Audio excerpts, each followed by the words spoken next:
Hello everybody, it is Petra. Welcome to my channel, or welcome back to my channel, and welcome to another vlogtober video. As you can tell by today's title, I am going to talk to you guys about 10 things that you need to know about losing weight.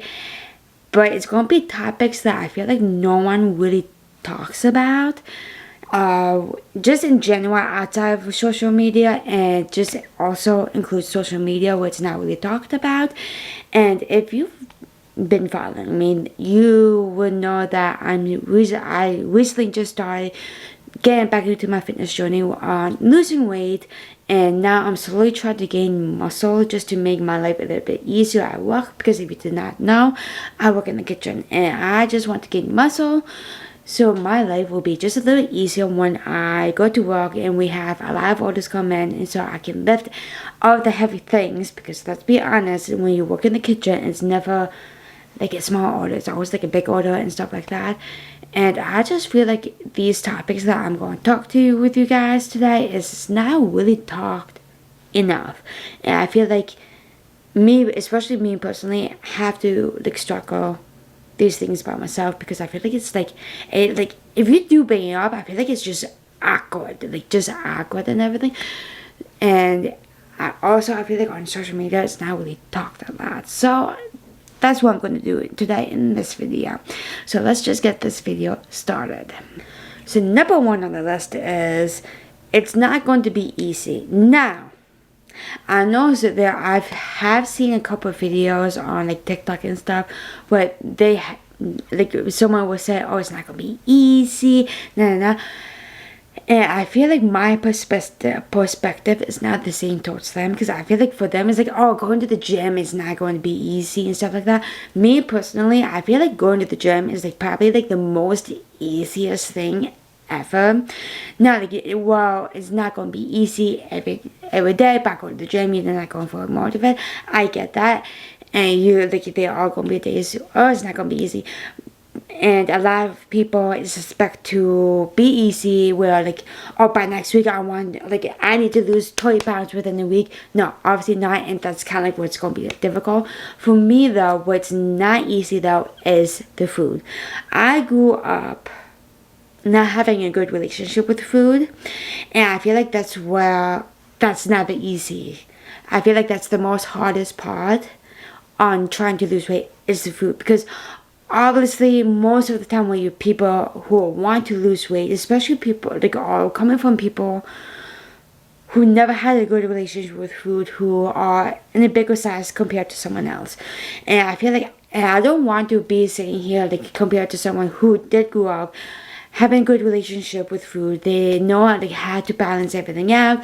I don't want to discourage them, like, oh, you don't, like, obviously I had a feeling of it and everything, but I just feel like, me personally, I never grew up with that. So for me seeing them and telling me, oh, it's not that easy, it's be okay, nah, I feel like it's not the same compared to that and everything, because I never had a good relationship with food.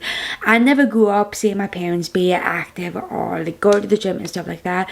So like on my part, it's just not easy. Like I struggle with food. I'm an emotional eater and everything. So for me, is on that sense, it's not that easy.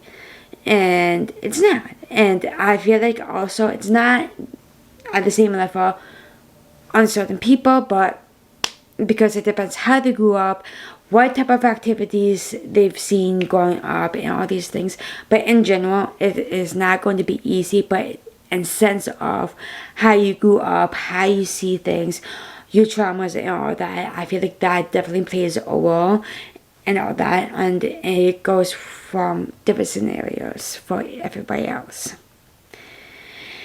Number two, which I see it all the time, is you cannot find the motivation, but you need to find the discipline. And I feel like it's not really talked a lot, because everybody like waits until they have the motivation and they just go when they have the motivation. But what happens if the day that you wake up you have no motivation? What's going to happen?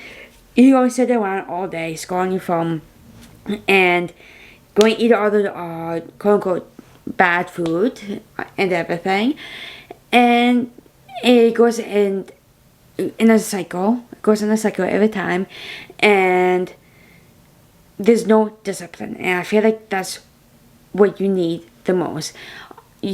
There's gonna be motivation sometimes.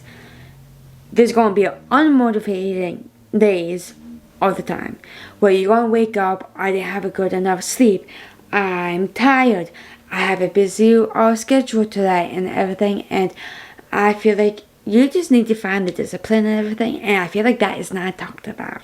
And because especially around New Year's, for example, so it's New Year, and you always see phrases, New Year, new me, I'm gonna go to the gym, and like the first week or two of January, the gym is packed, because everybody's going through a phase where I want to lose weight, and then after probably the end of the week or the second week, maybe the third week, everybody's at the gym, and then afterwards you never go and see these people again, because the first 2 weeks, like the first week, the first second week, they're all motivated. But what happens to the motivation on the third week, on the fourth week, on the sixth week, and so on, so on, so on? I feel like you just need to find the discipline, and find that discipline behind your head, and not the motivation, because because the reality of it, no motivation, there's never going to be motivation. So I feel like you just need to find the discipline in you to meet those goals on why you started losing weight, why you started this journey, and all those things. Number 3 is hold yourself accountable. And now this can be different for everybody. It depends on who you are, but hold yourself accountable. So at the moment, I am in New York, and there is a gym near me where it's like walking distance I can walk to. And for me, that holds me accountable is that you have to make kind of like a reservation to go at a certain time at this gym. And if you don't show up, or if you cancel your time after 12 hours, so if you cancel 10 hours before going to class or something like that, you have to pay back the gym. And I feel like that kind of holds me accountable. Like, okay, now I don't feel like paying. Like, I already book. Let's just go. So that in a way, that holds me accountable to actually go to the gym. So that's me personally. And for you, it might be telling your friend, like, hey, I want to go to the gym. This is what I want to do. This is my goal. Do you want to come with me? Or telling your friend, writing down, doing something that, just do something that's going to hold you accountable. Be like, okay, I said this to someone. I wrote it down. I paid. I signed myself up for this gym, for this class. If I don't go, I have to pay. So find something that's going to hold you accountable. So by the end of the day, you're meeting your goals. You're achieving your goals on how you want to lose weight and all these things. Number 4, and I feel like this is the big one, is when you do lose weight, I feel like you do develop some type of body dysmorphia. Me personally, at the moment, I lost about 24 pounds, and before losing that, I knew I was a big girl. I knew that. I knew that. I was not afraid to say, yeah, I'm fat, or I'm a big girl. And that was never an issue with me.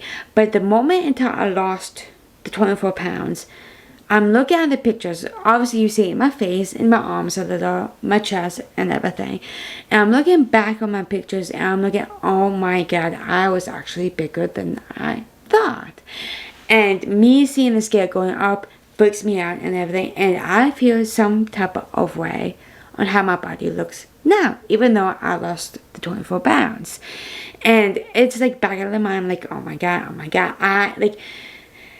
It's just, and I feel like it's not talked about enough, because if you came from a bigger body and then you're losing weight and everything, I just feel like you develop some sort of body dysmorphia. Obviously, and it depends on the person. Sometimes it gets severe, sometimes it's not that severe or anything. But I do feel like you develop some type of body dysmorphia. You're more aware of your body and everything. You're looking back at the picture or your old pictures when you were bigger, and you're like, oh my God, I knew I was big, but I did not know that I was actually that big or anything. And I feel like it's not talked about enough. Number 5, having negative or positive thoughts will have an extreme effect on how you're going to lose weight. So I'm not going to say that I'm 100% perfect, that I, like every single day I have positive thoughts about myself. No, I still have my days where the negative thoughts are more louder than the positive thoughts one day. But I feel like it's just something that you need to practice. Write down 3 things that what you're grateful and that. But I feel like when you try your best to try to be more positive, try to be more positive thoughts, definitely has an effect to you, like on how you eat and everything. And I'm not saying, I feel like it's easier than said. I understand that the negative thoughts are going to be a lot louder most days. Trust me, I have those days where the negative thoughts are a lot more louder. Sometimes we go on days at work, and I feel like that's when your discipline needs to come in and the wall at those days. So you need to be like 100% more disciplined on the negative thoughts when you are having those loud noises and everything. And it's not easy. And that's why it comes down to it from my first note saying it's not going to be easy on losing weight. And this is what I'm talking about when you're having those negative thoughts, when those negative thoughts are louder. So if you're having those negative thoughts, I would suggest, if you're seeing a therapist, talk to your therapist, talk to your best friend. Write your thoughts down, write things that you are grateful for that specific day. Do your naturals, or body wash day. Do the little things that are going to make those loud negative noises a little less loud. Now, and I know sometimes it's not going to be easy, and I understand that, but I just feel like it's not talked about enough. Number 6, which is I see a lot, is don't give up so easily. Now, I've seen it personally with people that I'm close to, is they will give up easily within like the 2 days. Like, losing weight doesn't work like that. And I feel like the people who do give up easily think, oh, it's much easier within a night. I gain 50, 100 pounds overnight and everything. Gaining weight is not like that, which means losing weight is not going to work the same way. It's not going to be an overnight thing. It takes time to gain weight, and it takes time to lose weight. So me, and I see people, me specifically, seeing people close to my life where they try to take the quickest way out. Well, some of these things might be helpful for someone who's extreme, who's like very big, where taking medication, but they would not change anything to the diet and everything. So they would take medication so they won't have to eat a lot of calories or just be full a lot quicker, but they would still eat a lot of the junk food. So they would eat a whole packet of chips, a whole package of chocolate and everything. Well, I understand, well, getting the surgery or getting used to the medication and stuff like that might be helpful for some cases, but it doesn't change the fact that you still need to put the work in and you need to change the habits. And yes, it's not going to be easy and everything, but I feel like giving up after like a week, obviously nothing's not going to change. I feel like you need to wait at least about 6 months to actually see a difference. If something is actually working for you, after maybe 6 months, if that's not working, then maybe change it up. Maybe 3 months. I think that's like the minimum. Like 3 months, I might be a little too early, but like still, like wait a few months to weigh it out. If nothing changes, then change what you're doing. But like I just see people giving up after like a week, not even a week, and it's like. And after the week that they tried, and they gave up after the week, they end up gaining the weight that they've lost within that week. They gain it back up, and they gain even more weight because they did like something extreme diet or whatever, something like that. So for me, it's just try not to give up so easily wait it out. It's not going to be an overnight thing of trying to lose weight. It's going to take forever. Number 7, which is also, I know it's a lot easier to say than actually do it. I still do this myself at times, is learn how to not compare yourself to other people. And I understand it's very, very difficult not to do that, because you're looking at yourself, you're seeing other people, you're on social media, because now social media is a big thing. But keep in mind that you are not that person that you're comparing yourself. You're not that fitness influencer on Instagram and everything. We're all different people. We are born differently. So maybe there is that one person is a vegan, is doing the vegan diet, it works best, but that vegan diet might not work for you, because you do not have the same genetics as that person in order to work and everything. Your diet might be eating meat, doing this and all that, but you also have to think genetics. Like I just said, your genetics are not the same as everybody. Your genetics is not going to be the same as me, as my genetics is not going to be the same with you. You also have to think, maybe that other woman has PCOS, but you do not.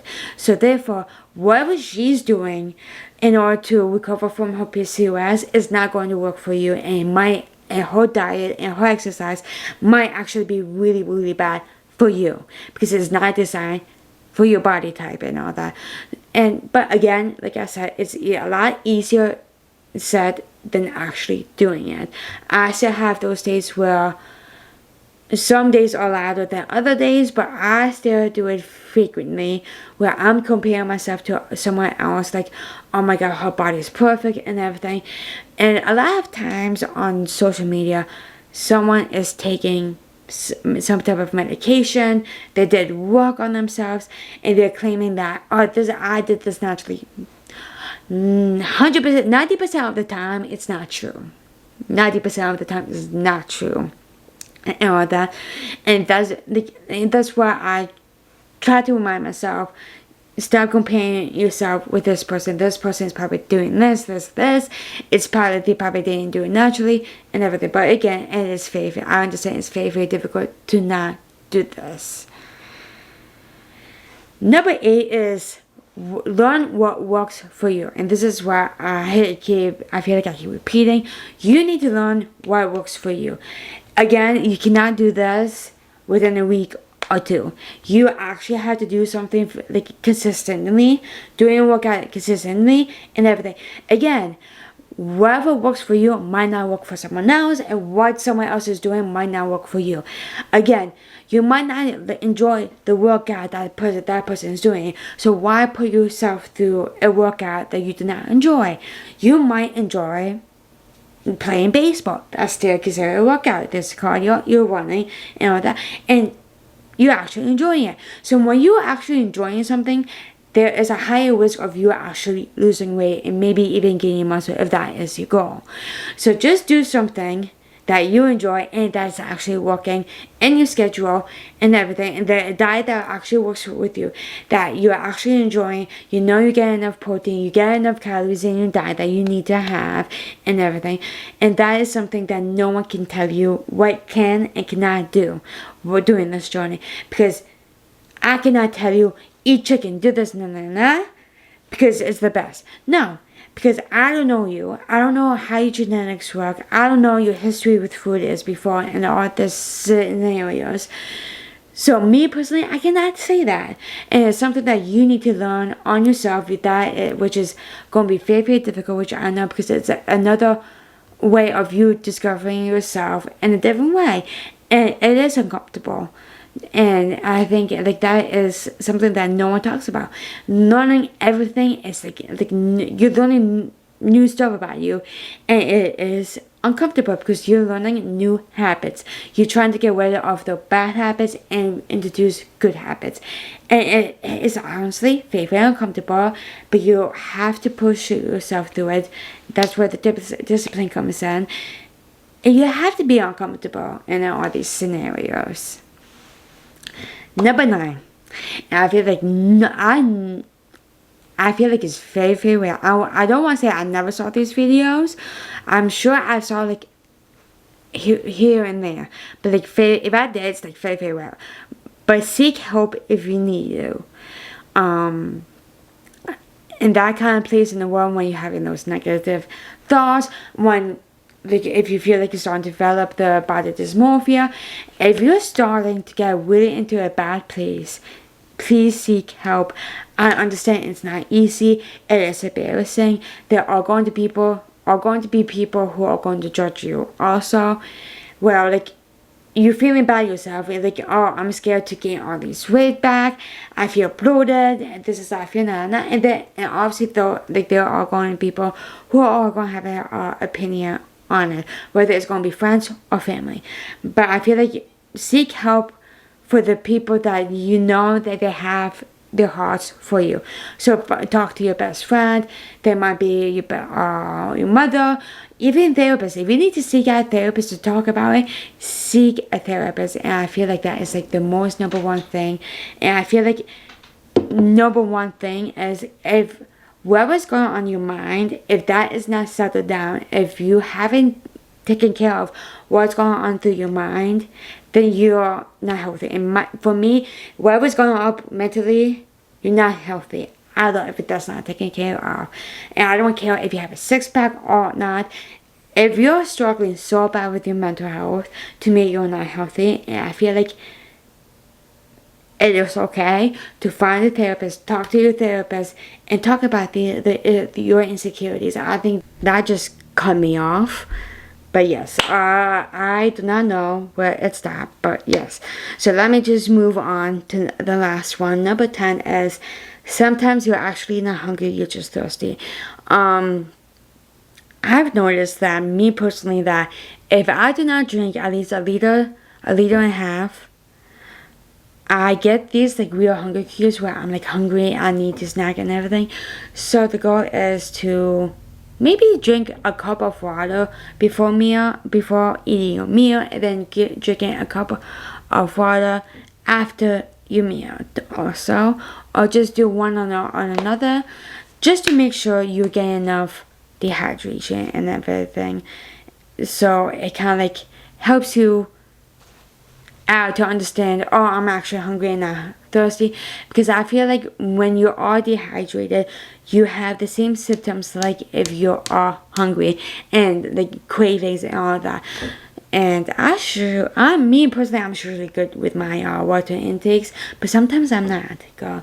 And then I end up having my midnight snacks, and I'm like, why am I like snacking, like whatever? And then the next day I realize, I'm like, oh, that's why I snacked all day, because I didn't drink enough water. But yes. But anywho, that will be it for today's video. If you guys enjoyed this video, give this video a thumbs up. Leave a comment if this video was very, very helpful for you, because it will help me out. And don't forget to subscribe to my channel, because I am doing vlogtober, which I'm trying my best to do it every single day. If not, I do upload every once a week. And don't forget to follow all of my social media, which will be down below in the description box. And I'll see you guys in my next video. Bye guys.